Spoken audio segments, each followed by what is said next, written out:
e desperdício, dois pontos muito sensíveis desse setor da saúde suplementar, incluindo aí o odontológico, certo? Perfeito. Esses dois pontos, eles crescem na medida que o setor cresce ou o setor está crescendo e eles estão sendo controlados de alguma maneira? Eu diria que eles crescem mais do que cresce o setor, ou seja, a proporção ela vai aumentando ao longo do tempo. E por que essa proporção vai aumentando? Em especial por dois fatores. Existe cada vez mais sofisticação na forma como fazemos fraude. Hoje, a questão digital. Então, a sofisticação ela vai aumentando mais do que aquilo que, por vezes, é o investimento das próprias polícias ou, eventualmente, das próprias operadoras. O crime é mais rápido. O crime é mais rápido e é mais sofisticado. Então, nós vimos, por exemplo, na questão do estudo e evolução do estudo, que esse impacto da fraude e do desperdício, ele tinha aumentado nos últimos 4, 5 anos. Você falou na sua palestra, me chamou a atenção, na importância de comunicação entre as operadoras, na troca de informações e, finalmente, num banco de dados. Como que isso pode ser eficiente no cotidiano mesmo das Perfeito. empresas? Então, ter um banco de dados é importante dentro das próprias empresas para elas conseguirem acessar informação que o olho humano nunca conseguiria capturar. Vimos ou questões de imagens, ou questões de consumos que passem fora das médias. Por que eu acho que por que nós da EY achamos que esse banco de dados, para além do banco de dados das próprias empresas, deve também ter alguma padronização para o mercado inteiro? Pelo seguinte, quanto mais dados eu obtiver, maior inferência eu consigo fazer e previsão. E esse é um primeiro aspecto. Um segundo aspecto é o seguinte, Cris, há empresas que, por ser menores, não têm a capacidade para investir em tecnologia de uma forma tão eficaz quanto as grandes empresas. Por que não se junta e, dessa forma, o investimento compartilhado entre as várias entidades do setor permite que essas empresas menores tenham acesso a tecnologias melhores e com um custo que não seria tão oneroso caso estivessem investindo individualmente. Então, são essas duas vertentes. Mais dado, mais assertividade. Segundo, mais eficiência. Quer dizer, esse trabalho de investigação feito seria pela inteligência artificial? Seria através de inteligência artificial, modelos de machine learning, ou seja, eu observar números e comportamentos de fraudadores, eu observar imagens, radiografia e afins, ver o que foi adulterado ou não, é muito através de tecnologia. Agora, quanto maior o banco de dados, quanto mais você alimenta o algoritmo, melhor a assertividade dele. Então, mais eu consigo inferir e fazer previsão do que é efetivamente fraude e daquilo que não é. Fraude ou desperdício, mais uma vez. Isso me torna muito mais capaz de fazer essa inferência estatística, porque no final, Cris, a resposta que o algoritmo vai dar é, de acordo com os meus dados, a probabilidade deste indivíduo ou desta transação ser fraudulenta é X%. Cabe depois à operadora, com o olhar humano, avaliar, olha, eu aqui vou investigar mais ou não vou investigar mais, não pago direto. Então o algoritmo me vai dar sempre no sentido de qual é a probabilidade. A máquina nunca te vai dar certeza, vai te dar probabilidade. Agora, como que isso vai refletir no atendimento ou nas vantagens que o beneficiário pode ter?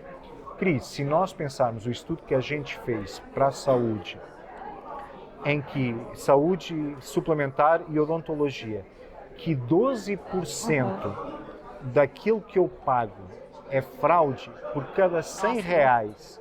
Por cada 100 reais que uma operadora recebe, 12 são pagamentos indevidos ou que não deviam ser feitos ou desperdiçados, eu conseguiria repassar uma parte dessa economia para o consumidor. Então hoje, se eu pago 100, no futuro, no limite, eu estaria pagando 88, 90. Então, no fundo, eu não teria tendo esse custo. E o consumidor seria beneficiado por planos mais baratos. E quais são as fraudes mais comuns, assim, que são muito flagrantes? Olha, flagrante, reembolso sem desembolso, isto é, alguém que pede um reembolso sem ter feito o procedimento, por exemplo. Um segundo que é super comum, e aí tem um problema que é as questões relacionadas, que são relacionadas com um conluio entre, por vezes, o médico ou o dentista e o paciente. É o fracionamento do recibo. E esse acontece. Se nós hoje formos formos a fazer um ato médico ou, por vezes, um ato relacionado ao odontológico, a probabilidade de fracionamento do recibo é enorme, particularmente fora da rede conveniada da rede conveniada das operadoras. Cris, se você fizer uma pesquisa, provavelmente 50%, 60%, 70% das pessoas já tiveram essa oferta. O plano comporta até X, não tem problema, vamos fracionar o recibo. Alguém vai pagar a conta.